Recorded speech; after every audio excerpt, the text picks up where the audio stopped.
प्यारे बच्चों, सुप्रभात। आप सभी का नागरिक शास्त्र की कक्षा में स्वागत है। बच्चों, मैं आपको चतुर्थ अध्याय भारत के विदेश संबंध के अंतर्गत भारत की विदेश नीति का सार, भारत की विदेश नीति में पंडित जवाहरलाल नेहरू की भूमिका और भारत की विदेश नीति के प्रमुख सिद्धांत और विशेषताएं पढ़ाऊंगी। सबसे पहले शुभारंभ करते हैं भारत की विदेश नीति का सार, जिसे हम शांतिपूर्ण सह अस्तित्व भी कह सकते हैं। तो शांतिपूर्ण सह अस्तित्व का अर्थ है बिना किसी मनमुटाव के मैत्रीपूर्ण ढंग से एक देश का दूसरे देश के साथ रहना। यदि भिन्न राष्ट्र एक दूसरे के साथ पड़ोसियों की तरह नहीं रहेंगे तो विश्व में शांति की स्थापना नहीं हो सकती। शांतिपूर्ण सह अस्तित्व विदेश नीति का एकमात्र सिद्धांत ही नहीं बल्कि शांतिपूर्ण सहअस्तित्व पंचशील का मूल सिद्धांत भी है। अब बच्चों, भारत की विदेश नीति में पंडित जवाहरलाल नेहरू की क्या भूमिका रही, इस विषय पर चर्चा करते हैं। पंडित जवाहरलाल नेहरू वास्तव में एक सुपरमैन की भूमिका में थे। उन्होंने न केवल भारत के स्वाधीनता आंदोलन में महत्वपूर्ण भूमिका निभाई बल्कि स्वतंत्रता के बाद भी उन्होंने राष्ट्रीय एजेंडा तय करने में निर्णायक भूमिका निभाई। नेहरू जी, जो प्रधानमंत्री के साथ साथ विदेश मंत्री भी थे, उन्होंने भारत की विदेश नीति की रचना और उसके क्रियान्वयन में महत्वपूर्ण भूमिका अदा की। नेहरू जी के विदेश नीति के 3 बड़े प्रमुख उद्देश्य थे। पहला, कठिन संघर्ष से प्राप्त संप्रभुता को बनाए रखना। दूसरा, क्षेत्रीय अखंडता को बनाए रखना। तीसरा, तेज रफ्तार से आर्थिक विकास करना। नेहरू जी के इन उद्देश्यों को गुटनिरपेक्षता की नीति अपनाकर हासिल करना चाहते थे। इसके अलावा पंडित जवाहरलाल नेहरू द्वारा अपनाई गई राष्ट्रवाद, अंतर्राष्ट्रीयवाद व पंचशील की अवधारणा आज भी भारतीय विदेश नीति के आधार स्तंभ माने जाते हैं। अब बच्चों, भारत की विदेश नीति की प्रमुख विशेषताएं और सिद्धांत क्या थे, इस विषय पर चर्चा करते हैं। भारत की विदेश नीति के निर्माता भारत के प्रथम प्रधानमंत्री पंडित जवाहरलाल नेहरू माने जाते हैं। स्वतंत्रता के बाद उन्होंने भारत की विदेश नीति में जिन तत्वों का समावेश किया वो आज भी मौजूद हैं, जिनकी व्याख्या इस प्रकार है। पहला, गुटनिरपेक्षता की नीति। द्वितीय महाविश्व युद्ध के बाद विश्व 2 गुटों में बंट गया था।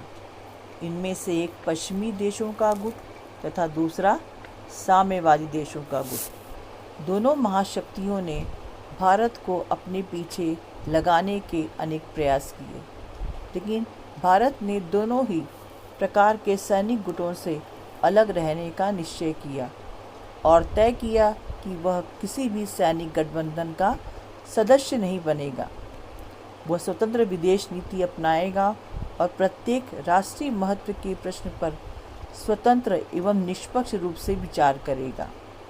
नंबर 2, उपनिवेशवाद तथा साम्राज्यवाद का विरोध। साम्राज्यवादी देश दूसरे देशों की स्वतंत्रता का अपहरण करके उनका सदैव शोषण करते रहे हैं।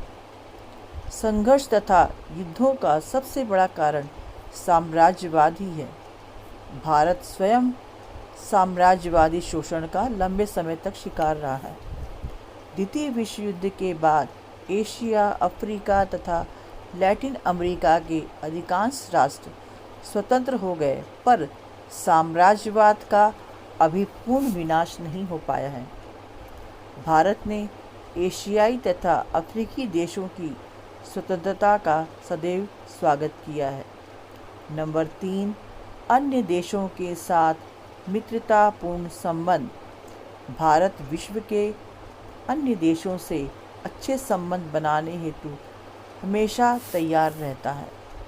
भारत ने न केवल मित्रतापूर्ण संबंध एशिया के देशों से बनाए हैं, बल्कि उसने विश्व के समस्त देशों से संबंध बनाए रखने का प्रयास किया है। नंबर 4, पंचशील तथा शांतिपूर्ण सह अस्तित्व। पंचशील का अर्थ है 5 सिद्धांत। ये सिद्धांत हमारी विदेश नीति के मूल आधार हैं। इन 5 सिद्धांतों के लिए पंचशील शब्द का प्रयोग सर्वप्रथम 29 अप्रैल 1954 में किया गया। ये 5 सिद्धांत निम्नलिखित हैं। नंबर 1, एक दूसरे की अखंडता और प्रभुसत्ता को बनाए रखना। नंबर 2, एक दूसरे पर आक्रमण ना करना। नंबर 3, एक दूसरे के आंतरिक मामलों में हस्तक्षेप ना करना। नंबर 4, शांतिपूर्ण सह अस्तित्व के सिद्धांत को मानना। नंबर 5, आपस में समानता और मित्रता की भावना को बनाए रखना। अब बच्चों, नंबर 5 विशेषता राष्ट्रीय हितों की सुरक्षा। भारत शुरू से ही एक शांति प्रिय देश रहा है, इसलिए उसने अपनी विदेश नीति को राष्ट्रीय हितों के सिद्धांत पर आधारित किया है। अंतर्राष्ट्रीय क्षेत्र में भी भारत ने अपने उद्देश्य मैत्रीपूर्ण रखे हैं। इन उद्देश्यों को पूर्ण करने के लिए भारत ने संसार के समस्त देशों से मित्रतापूर्ण संबंध स्थापित किए हैं। इसी कारण आज भारत आर्थिक, राजनैतिक तथा सांस्कृतिक क्षेत्रों में शीघ्रता से उन्नति कर रहा है। इसके साथ साथ वर्तमान समय में भारत के संबंध विश्व की महाशक्ति संयुक्त राज्य अमेरिका तथा रूस और अन्य समस्त देशों के साथ अच्छे हैं। नंबर 6, जाति, रंग व भेदभाव की नीति के विरुद्ध। भारत की विदेश नीति का प्रमुख सिद्धांत यह है कि भारत ने जाति, रंग, भेदभाव की नीति के विरुद्ध सदैव स्वर मुखर किए हैं। भारत प्रारंभ से ही जातिवाद को समाप्त करके और अपनी विदेश नीति के द्वारा समय समय पर ऐसा करने का प्रयास किया है ताकि इस नीति को विश्व से समाप्त किया जा सके। नंबर 7, राष्ट्रमंडल की सदस्यता। भारत की विदेश नीति की प्रमुख विशेषता राष्ट्रमंडल की सदस्यता है। राष्ट्रमंडल की सदस्यता ने भारत को अंतर्राष्ट्रीय राजनीति में अधिक प्रभावशाली बनाने में महत्वपूर्ण भूमिका अदा की है। नंबर 8, एशिया अफ्रीका देशों का संगठन। भारत ने पारस्परिक आर्थिक तथा राजनीतिक संबंधों को मजबूत बनाने के लिए एशिया और अफ्रीका के देशों को संगठित करने का प्रयास किया है। भारत का विचार है कि देश संगठित होकर उपनिवेशवाद का अच्छी तरह विरोध कर सकेंगे तथा एशियाई और अफ्रीकी देशों की स्वतंत्रता के लिए वातावरण उत्पन्न कर सकेंगे। भारत द्वारा इन देशों को गुटनिरपेक्षता का मार्ग दिखाया गया तथा अनेक देशों ने गुटनिरपेक्षता की नीति का अनुसरण किया। 24 मई 1994 को दक्षिण अफ्रीका गुटनिरपेक्ष देशों के आंदोलन का 110वां सदस्य बन गया है। नंबर 9, संयुक्त राष्ट्र के सिद्धांतों को महत्व देना। भारत की विदेश नीति में संयुक्त राष्ट्र संघ के सिद्धांतों को सदैव महत्व प्रदान किया है। भारत द्वारा सदैव प्रयत्न किया गया है कि विश्व शांति स्थापित करने के लिए युद्धों से दूर रहे। भारत ने हमेशा ही संयुक्त राष्ट्र संघ के सिद्धांतों का पालन किया है और किसी देश पर आगे बढ़कर आक्रमण नहीं किया है। भारत शांति का पुजारी है। नंबर 10 विशेषता क्षेत्रीय सहयोग। यद्यपि भारत एक महाशक्ति बनने के समस्त गुण पाए जाते हैं, लेकिन भारत ने कभी भी महाशक्ति बनने का प्रयास नहीं किया। भारत का हमेशा से ही क्षेत्रीय सहयोग में विश्वास रहा है। भारत ने क्षेत्रीय सहयोग की भावना को आगे बढ़ाने के लिए सन 1985 में सार्क की स्थापना की। सार्क में भारत के अलावा पाकिस्तान, बांग्लादेश, श्रीलंका, भूटान, नेपाल, अफ़गानिस्तान तथा मालदीव शामिल हैं। नंबर 11, अंतर्राष्ट्रीय राजनीति में भारत तटस्थ नहीं है।